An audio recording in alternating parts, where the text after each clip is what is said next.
Lent நாட்களில் புறஜாதி, அதாவது பாரம்பரிய கிறிஸ்தவர்களை நிறைய பேர் என்ன செய்கிறாங்கன்னா, லெந்து காணுகளில் சுய வெறுப்பு காணிக்கை என்று அதற்றி காணிக்கை எதெல்லாம் விட்டு விடுகிறார்களோ அதுக்குரிய செலவை அதில் போட்டு காணிக்கையாக கொடுக்கிறார்கள்.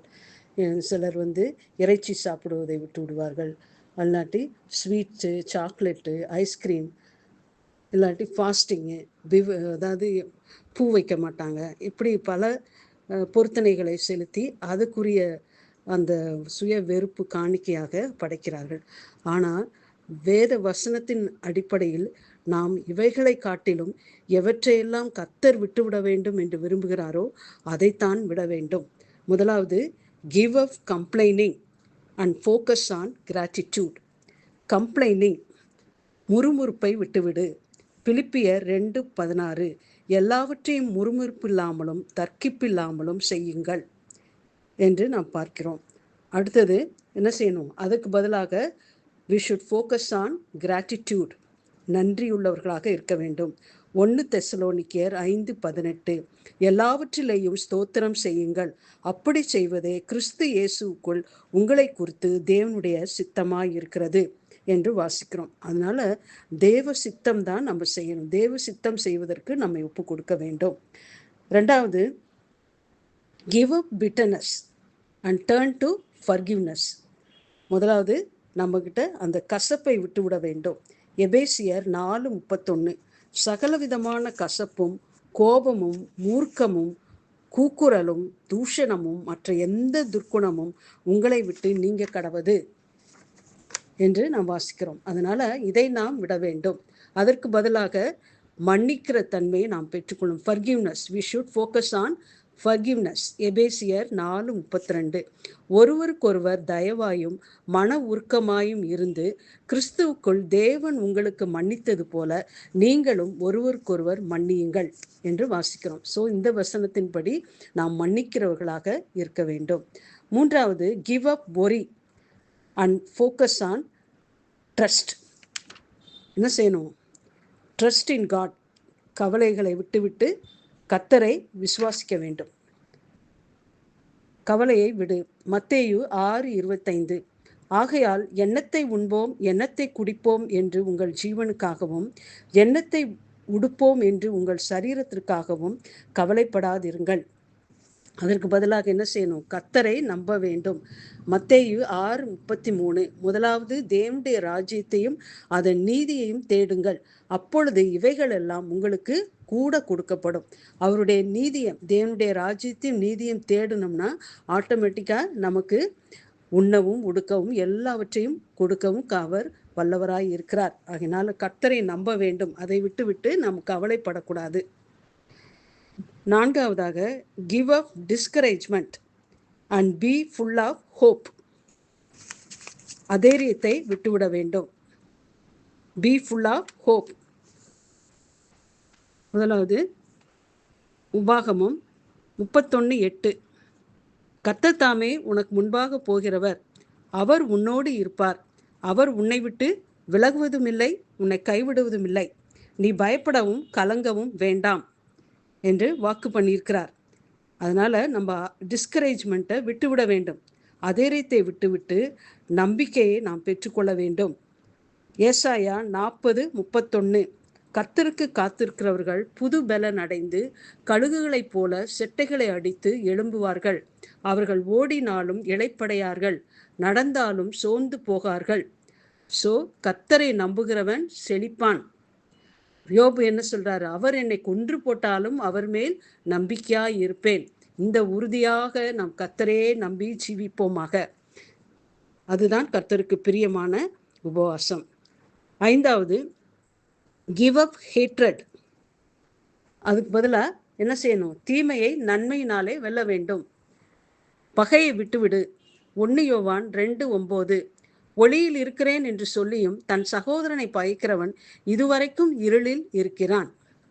அதுக்கு பதிலாக என்ன செய்யணும்? நீ தீமையை நன்மையினால் வெல்லு. லூக்கா 6:27, எனக்கு செவி கொடுக்கிற உங்களுக்கு சொல்லுகிறேன், உங்கள் சத்துருக்களை சிநேகியுங்கள், உங்களை பகைக்கிறவர்களுக்கு நன்மை செய்யுங்கள் என்று சொல்றார். அப்போ நம்ம என்ன செய்யணும்?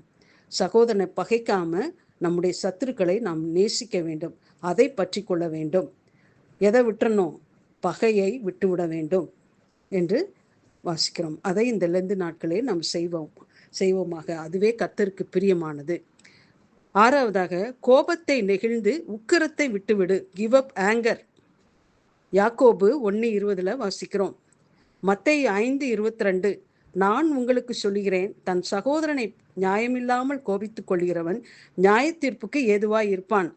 மூடனே என்று சொல்லுகிறவன் எரி நரகத்துக்கு ஏதுவாக இருப்பான் என்று வாசிக்கிறோம். அதனால நம்ம கோபத்தை நெகிழ்ந்து உக்கிரத்தை விட்டுவிட வேண்டும். அதுக்கு பதிலாக என்ன செய்யணும்? நீடிய பொறுமையாய் இருக்க வேண்டும். Be more patient. நீதிமொழிகள் 15:18, கோபக்காரன் சண்டையை எழுப்புகிறான், நீடிய சாந்தம் உள்ளவனோ சண்டையை அமர்த்துகிறான். பொறுமை உள்ளவர்கள் பூமியை ஆழ்வார்கள். பொறுத்தார் பூமி ஆழ்வார் என்று உலகத்துல கூட சொல்றாங்க. பொறுமை உள்ளவர்கள் பாக்கியவான்கள் என்று நாம் பார்க்கிறோம். அதனால கோபத்தை விட்டுவிட்டு நாம் நீடிய பொறுமை உள்ளவர்களாக ஜீவிப்போமாக. அதுவே கர்த்தருக்கு பிரியமான உகந்த உபவாசமாக இருக்கும். 7வதாக என்ன செய்யணும்? நம்ம புறங்கூறக்கூடாது. Give up gossiping. அதுக்கு பதிலாக என்ன செய்யணும்? we should control our tongue. சங்கீதம் 15:3, தன் நாவினால் புறங்கூறாதே. அவன் எப்படி இருப்பான்? கர்த்தருடைய பர்வதத்தில் வாசம் பண்ணுகிறவன் புறங்கூறாமல் இருப்பான். நீதிமொழிகள் 20:19, தூற்றிக்கொண்டு திரிகிறவன் ரகசியங்களை வெளிப்படுத்துகிறான். கிவ் அப், மற்றவருடைய ரகசியங்களை வெளிப்படுத்தக்கூடாது. Give up gossiping. சங்கீதம் 34:13, உன் நாவை பொல்லாப்புக்கும் உன் உதடுகளை கபட்டு வசனிப்புக்கும் விலக்கி காத்துக்கொள் என்று வாசிக்கிறோம். அதனால நாவினால் புறங்கூறாமல், மற்றவர்களை தூற்றாமல், நாவை பொல்லாப்புக்கும் உதடுகளை கபட்டு வசனிப்புக்கும் விலக்கி காத்து கொள்ள வேண்டும். நம் வார்த்தையிலே உண்மையாய் இருக்க வேண்டும், ஜாக்கிரதையாய் இருக்க வேண்டும். we should control our tongue. நீதிமொழிகள் 21:23, தன் வாயையும் தன் நாவையும் காக்கிறவன் தன் ஆத்துமாவை இடுக்கண்களுக்கு விலக்கி காக்கிறான் என்று வாசிக்கிறோம். யாக்கோபு 3:8-10 வரைக்கும் நாவை தன்மைகள், நாவை அடக்காவிட்டால் என்னென்ன விளைவுகளை நாம் சந்திக்க நேரிடும். நாவு சிறிய நெருப்புத்தான், அது என்ன செய்து பெரிய காட்டை கொளுத்து விடுகிறது என்று பார்க்கிறோம். தன் நாவை அடக்காமல் தன்னை தேவ பக்தி உள்ளவன் என்று எண்ணிக்கொண்டால் அவனுடைய தேவ பக்தி வீணா இருக்கும் என்று சொல்கிறார். அதனால நாம் இந்த லெந்து காலங்களில் ஆண்டவரே கர்த்தருடைய மரணத்தை நாம் தியானிக்கும் போது கர்த்தர் எதையெல்லாம் விட சொல்கிறார். அவர் நம்மை நேசித்து விலையேறப்பட்ட இரத்தத்தை நமக்காக சிந்தினார். மரணத்தை ருசி பார்த்தார். சமாதானத்தை உண்டு பண்ணும் ஆக்கினை அவர் மேல் வந்தது.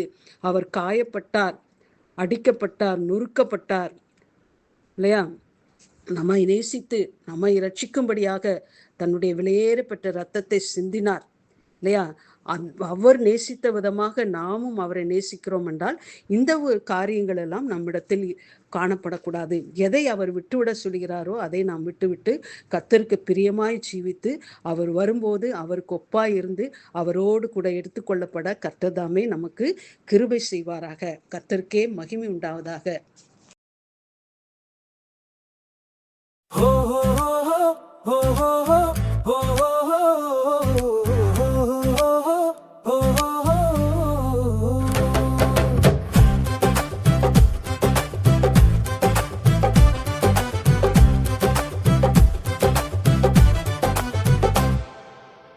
உன்னத பரமனின் அடைக்கலமே, அஞ்சியவனுக்கு புகலிடமே. உன்னத பரமனின் அடைக்கலமே, அஞ்சியவனுக்கு புகலிடமே. ஒருவனு அறியா உயர்தலமே, அடியேன் தங்கும் மறைவிடமே. ஒருவனு அறியா உயர்தலமே, அடியேன் தங்கும் மறைவிடமே.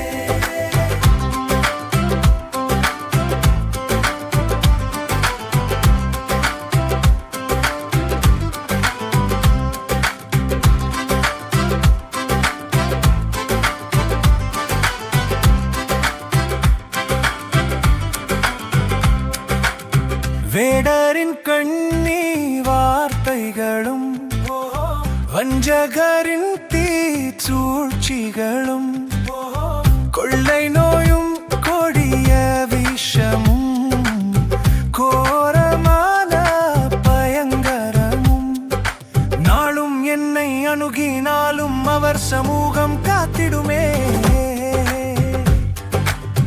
உன்னத பரமனின் அடைக்கலமே, அஞ்சியவனுக்கு புகலிடமே.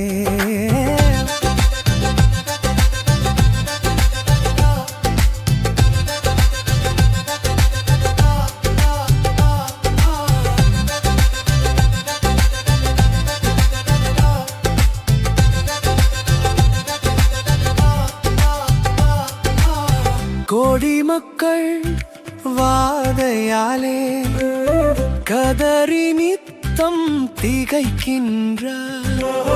அவர்களுக்காய் கர்த்தரை நோக்கி இன்றும் என்றும் வேண்டிடுவேன். மனமிரங்கும் மன்னவர் இயேசு மனமிரங்கி காத்திடுவார். உன்னத பரமனின் அடைக்கலமே, அஞ்சியவனுக்கு புகலிடமே.